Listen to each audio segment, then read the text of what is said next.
હવે ઉદાહરણનો દાખલો નંબર 5. ધાતુના વિદ્યુતભારિત ઘોડાને એને નાયલોનની દોરી વડે લટકાવેલ છે. હવે નાયલોનની દોરી એટલે આપણે જાણીએ છીએ કે નાયલોનની દોરી એ કેવી હોય છે? અવાહક હોય છે, વિદ્યુતભારનું વહન કરી શકતી નથી. એટલે કે ઘોડો એ જે છે વિદ્યુતભારિત છે અને ત્યાંથી વિદ્યુતભારનું વહન થતું નથી. હવે આકૃતિ એમાં દર્શાવ્યા મુજબ વાહક હાથા વડે પકડેલો બીજો વિદ્યુતભારિત ઘોડો બી એની નજીક એવી રીતે મૂકવામાં આવે કે તેમની વચ્ચેનું અંતર 10 સેન્ટીમીટર હોય. તો આપ આકૃતિમાં જોઈ શકો છો કે અહીં આ એક વિદ્યુતભારિત ઘોડો એ છે કે જેને શાના વડે? નાયલોનની દોરી વડે, અવાહક નાયલોનની દોરી વડે અવાહક હેન્ડલ સાથે જોડેલ છે. હવે ઘોડો બી જે છે એ એથી 10 સેન્ટીમીટર અંતરે મૂકેલ છે. હવે અહીં આપ જોઈ શકો છો ઘોડો એ જે ધન વિદ્યુતભારિત આપણે કહી શકીએ ધન છે અને ઘોડો બી પણ એ કેવો છે? ધન વિદ્યુતભારિત. એટલે કે બંને વચ્ચે શું છે? અપાકર્ષણ નોંધવામાં આવે છે. એટલે કે ઘોડા એ અને બી વચ્ચે અપાકર્ષણ બળ લાગે છે.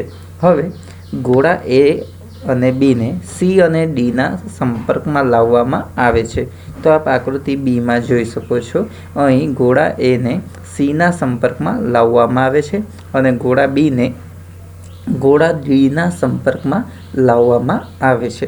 તો અહીં આપ જોઈ શકો છો કે ઘોડા એ પર જે 4 વિદ્યુતભાર હતા જેની વહેંચણી થતાં ઘોડો એ જે વિદ્યુતભારિત હતો, જ્યારે ઘોડો સી જે વિદ્યુતભાર વિહીન છે. અહીં આપ જોઈ શકો છો લખવામાં આવ્યું છે કે વિદ્યુતભાર વિહીન છે સી અને ડી. તો ઘોડા એ પરથી વિદ્યુતભાર સી તરફ સ્થાનાંતર પામે છે. એટલે કે ઘોડા એ પર જે વિદ્યુતભાર ટોટલ 4 હતા જેમાંના 2 જ રહી જાય છે અને 2 જે છે સી પર જતા રહે છે. આમ જોવા જઈએ તો બંને પર વિદ્યુતભાર સરખા વહેંચાઈ જાય છે. તો ઘોડા એ અને સી પર 2 વિદ્યુતભાર વહેંચાઈ જાય છે. તેવી જ રીતે ઘોડા બી પર જોઈએ તો બી પરથી 2 વિદ્યુતભાર હોવાને કારણે એક વિદ્યુતભારની વહેંચણી બંને પર થઈ જાય છે.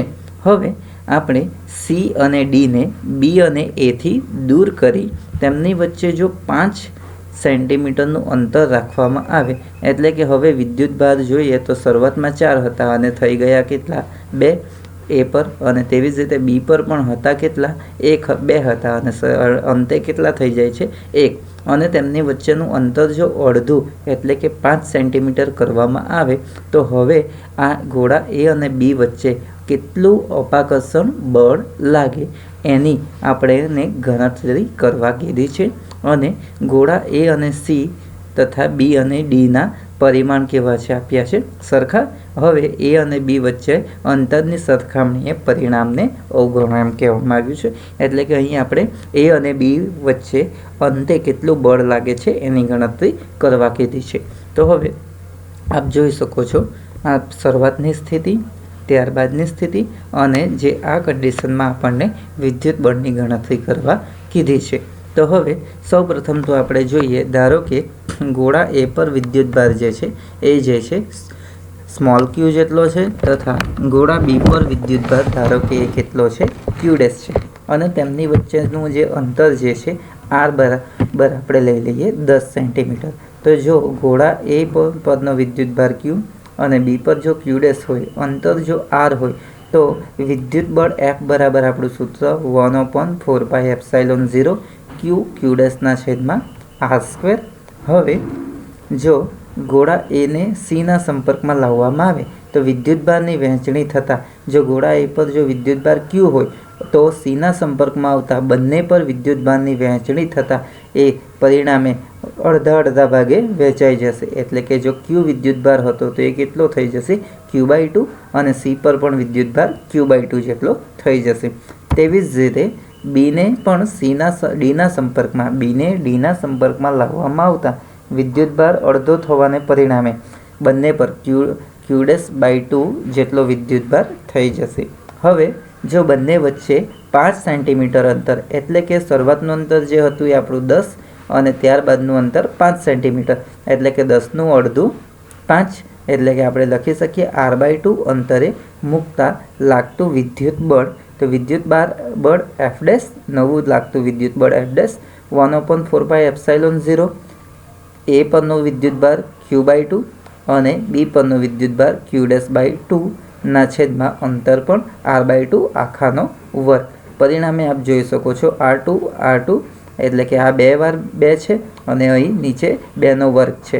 તો એ જોવા જઈએ તો આ 2 અને 2 નીચે જશે, તો અને આનો વર્ગ એટલે કે r/2 નો વર્ગ એટલે કે આ જે 4 જે છે એ ઉપર જશે, તો એ 4 કેન્સલ થશે. પરિણામે 1/4πε0 q ના છેદમાં r². તો એ જે છે વિદ્યુત બળ, જે શરૂઆતનું બળ હતું F, તેનું જ જેટલું જોવા મળે છે. તો આ જે થઈ વિદ્યુત બળની અંતિમ અને પ્રારંભિક બળની સરખામણી. તો શરૂઆતનું જે બળ હતું એટલું જ બળ લાગે છે. હવે સ્વાધ્યાયનો દાખલો નંબર 11મો શું કહેવામાં આવ્યું છે કે ઊન સાથે ઘસેલા એક પોલિથીનના ટુકડા પર 3 × 10⁻⁷ ઋણ વિદ્યુતભાર જમા થાય છે. એટલે કે ઊન અને પોલિથીનનો ટુકડા વચ્ચે ઘર્ષણ ઉત્પન્ન કરવામાં આવે છે અને ઊન સાથે ઘસતા પોલિથીનના ટુકડા પર 3 × 10⁻⁷ ઋણ વિદ્યુતભાર ઉદ્ભવે છે. એટલે કે પોલિથીનનો ટુકડો એ ઇલેક્ટ્રોન મેળવે છે, એટલે કે એના પર વિદ્યુતભાર જમા થાય છે એમ આપણે કહી શકીએ. તો સ્થાનાંતરિત થતા ઇલેક્ટ્રોનની સંખ્યા શોધો. તેઓ શાના પરથી શાના પર સ્થાનાંતરિત થાય. તો આપણે અહીંયા સ્પષ્ટપણે કહી શકીએ કે પોલિથીનના ટુકડા પર ઋણ વિદ્યુતભાર જમા થાય છે. એટલે કે ઋણ વિદ્યુતભાર જો જોવા મળે તો જે ઋણ વિદ્યુતભાર એટલે કે જે પદાર્થ કે જે ચીજ વસ્તુ શું સ્વીકારતી હોય, ઇલેક્ટ્રોન સ્વીકારતી હોય, એ ઋણ વિદ્યુતભાર બને. એટલે કે ઇલેક્ટ્રોન સ્વીકારે છે પોલિથીનના ટુકડા, એટલે કે ઊન પરથી વિદ્યુતભાર એટલે કે ઊન પરથી ઇલેક્ટ્રોન દૂર થઈને પોલિથીનના ટુકડા પર સ્થાનાંતરિત થાય છે. હવે આપણને કહેવામાં આવ્યું છે સ્થાનાંતરિત થયેલા ઇલેક્ટ્રોનની સંખ્યા પણ શોધો. તો આપણે જાણીએ છીએ ક્વોન્ટમીકરણ Q = Ne. તો Q = Ne સૂત્રનો ઉપયોગ કરી આપણે ગણતરી કરીએ. તો અહીં વિદ્યુતભાર Q ઋણ આપેલા છે -3 × 10⁻⁷ કુલમ. ઇલેક્ટ્રોનનો વીજભાર 1.6 × 10⁻⁹ કુલમ અને n આપણને માંગ્યા છે. માટે ઇલેક્ટ્રોનની સંખ્યા ક્વોન્ટમીકરણના સૂત્ર પરથી Q = Ne, માટે n = Q/E. હવે n બરાબર આપણે જોઈએ તો Qની કિંમત -3 × 10⁻⁷ અને વીજભારની સંખ્યા -1.6 × 10⁻⁹.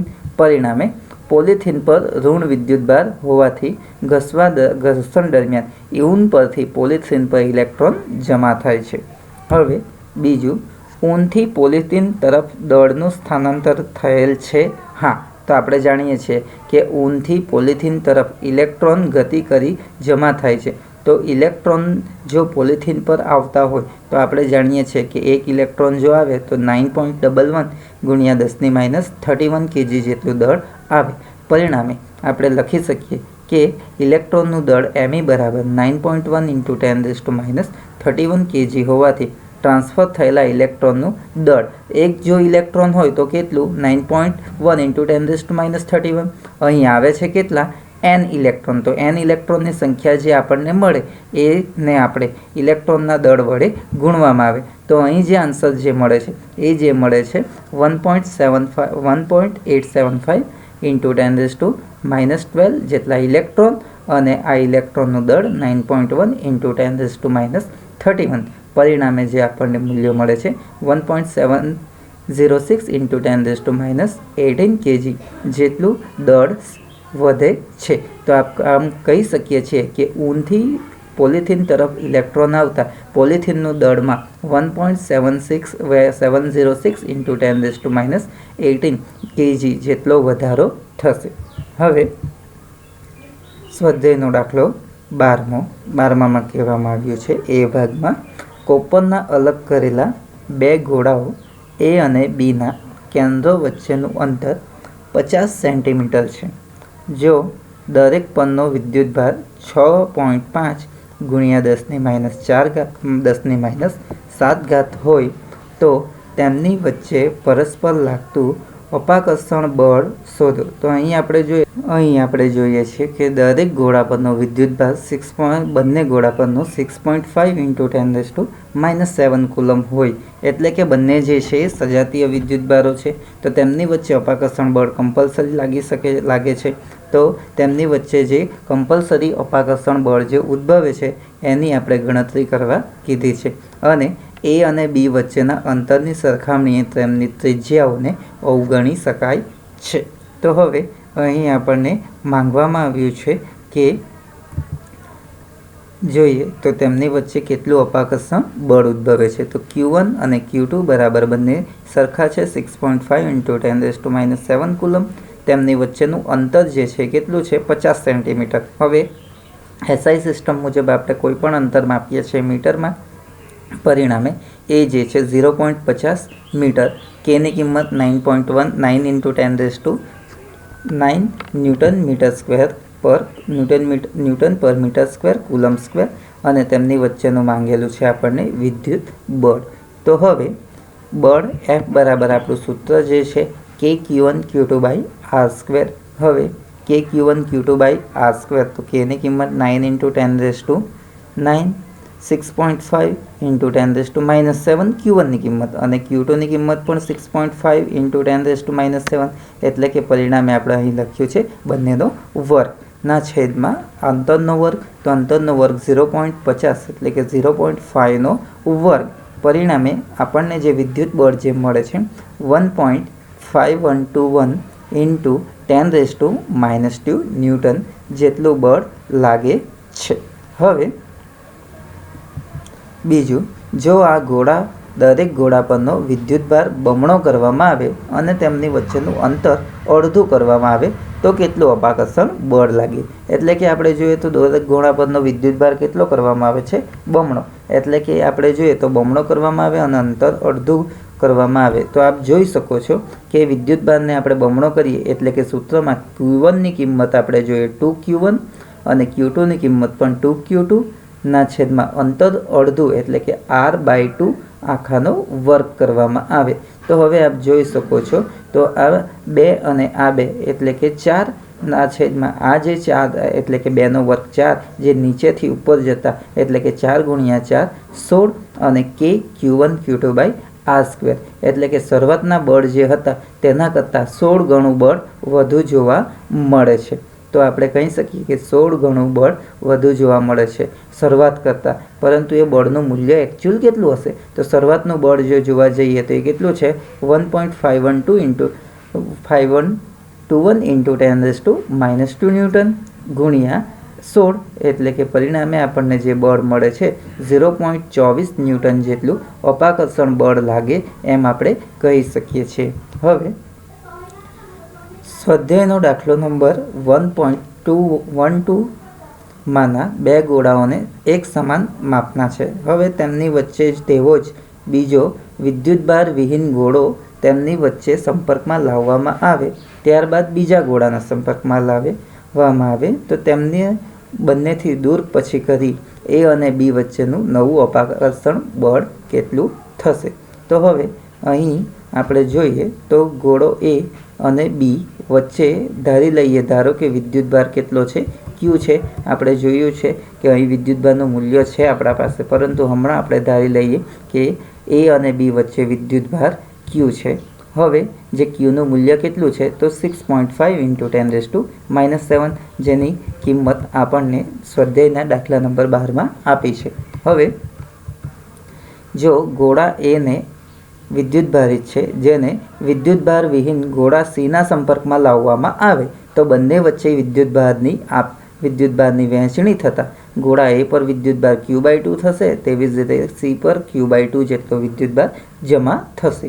હવે A અને Cને છૂટા કરી અને Bને Cના સંપર્કમાં લાવવામાં આવતા તો B પર પણ શરૂઆતથી જ વિદ્યુતભાર છે અને એ Cના સંપર્કમાં આવે તો આ બંને વચ્ચે વિદ્યુતભારની વહેંચણી થતાં આ જે છે ટોટલ જોઈએ તો ગોળા B પર 3Q/4 અને ગોળા C પર પણ 3Q/4 જેટલો વિદ્યુતભાર જમા થશે। હવે ગોળા A અને Bને પાછા આપણે એકબીજાની નજીક આર અંતરે લાવી દઈએ તો હવે આપણે જોઈએ તો ગોળા એ પર વિદ્યુતભાર Q/2 જેટલો થઈ જાય છે સીના સંપર્કમાં આવતા, અને બી જો સીના સંપર્કમાં આવે તો તેની વચ્ચેનો જે વિદ્યુતભાર જે છે બી પર એ જે છે 3Q/4 જેટલો થઈ જાય છે. પરિણામે તેમની વચ્ચે લાગતું અપાકર્ષણ બળ માટે F બરાબર સૂત્ર KQ1Q2/r². તો Q1 ની કિંમત એટલે કે ગોળા એ પરનો વિદ્યુતભારની કિંમત Q/2 છે અને ગોળા બી પરનો વિદ્યુતભારની કિંમત 3Q/4 છે અને તેમની વચ્ચેનું અંતર r². પરિણામે આપણે જોઈએ તો આ જે કિંમત જે છે 2 અને 4 નીચે જતા 2 × 4 8 અને 3 ઉપર છે તો 3/8 × KQ²/r². આમ આપણે ગણતરી કરીએ તો 3/2 3/8 અને આ જે કિંમત જે છે KQ²/r². તો KQ²/r² જેની ગણતરી આપણે જાણીએ જ છીએ, આપણે સ્વાધ્યાયનો દાખલો નંબર 12માં કરી જ છે KQ²/r², કારણ કે બંને વિદ્યુતભાર કેવા છે સરખા, એટલે કે KQ²/r², જેની આપણા પાસે કિંમત કેટલી થશે તો એ જે થશે એ જે છે 1.5121 × 10⁻². પરિણામે 0.5703 × 10⁻² ન્યૂટન જેટલું બળ લાગે છે. એટલે કે એક પોઈન્ટ જો આપણે આગળ વધારીએ તો 5.7 × 10⁻³ ન્યૂટન જેટલું વિદ્યુત બળ અપાકર્ષણ બળ ઉદ્ભવે છે. હવે જો આપણે જોઈએ, જો બે વિદ્યુતભારો વચ્ચે કુલમનો નિયમ આપણે ભણી ગયા છે કે બે બિંદુવત વિદ્યુતભારોને શૂન્ય અવકાશમાં મૂકવામાં આવે. તો ધારો કે આપણા પાસે વિદ્યુતભારો Q1 અને Q2 છે, જેમને શૂન્ય અવકાશમાં r અંતરે મૂકેલા છે.